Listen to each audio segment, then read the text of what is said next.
Well, our top story here on Press TV, the Viva Palestina aid activists have clashed with Egyptian riot police in El Arish.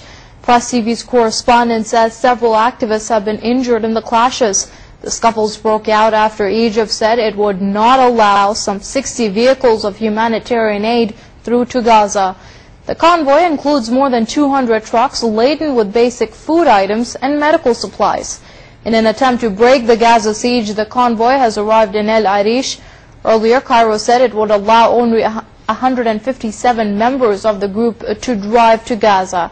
However, it has now agreed on the leave to enter of 400 volunteers. Joining us again is our correspondent Hassan Ghani, who's with the convoy, to give us an update on the situation there. Hassan. Yes, as I was saying earlier, there was a standoff between police and the activists, the Viva Palestina volunteers. This was as a result of negotiations between the organizers of Viva Palestina and the Egyptian authorities breaking down. The Egyptian authorities were trying to prevent 59 of the vehicles, of the convoy vehicles, from entering the Gaza Strip. The convoy obviously wanted to go as a whole group through the Rafah crossing. The negotiations broke down and the activists decided to hold a protest, a peaceful protest outside the seaport where the vehicles are being held. That was met by hundreds of riot police storming into the area and forming a blockade around the compound. That standoff lasted for about an hour and a half, 2 hours, and things seemed to have calmed down for a short period, but there was a minor scuffle at the side of the standoff and some confusion.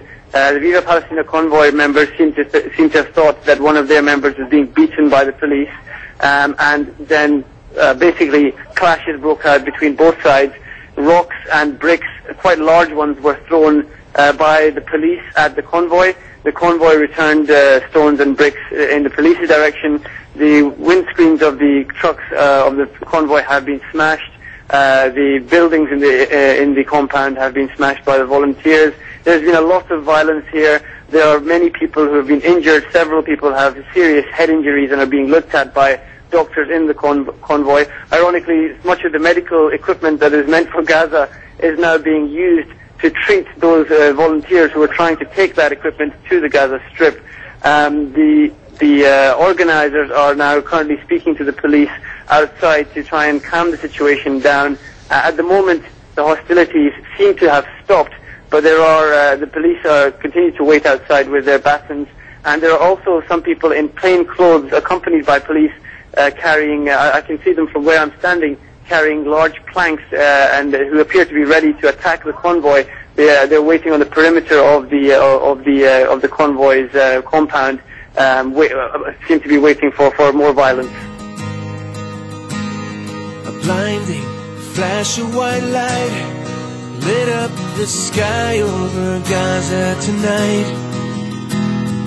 People running for cover, not knowing whether they're dead or alive. They came with their tanks and their planes, with ravaging fiery flame, and nothing remains, just a voice rising up in the smoky haze. We will not go down in the night without a fight. You can burn up our mosques and our homes and our schools, but our spirit will never die. We will not go down in Gaza tonight. Women and children alike, murdered and massacred night after night, while the so-called leaders of countries afar debated on who's wrong or right. But their powerless words were in vain, and the bombs fell down like acid rain. But through the tears and the blood and the pain, you could still hear that voice through the smoky haze. We will not go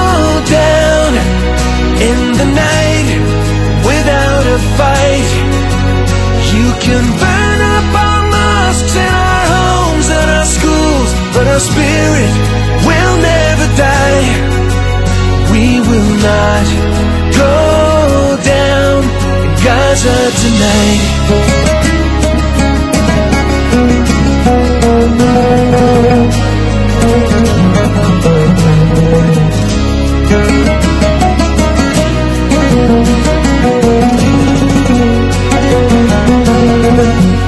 We will not go down in the night without a fight. You can burn up our mosques and our homes and our schools, but our spirit will never die. We will not go down in the night without a fight. We will not go down in Gaza tonight.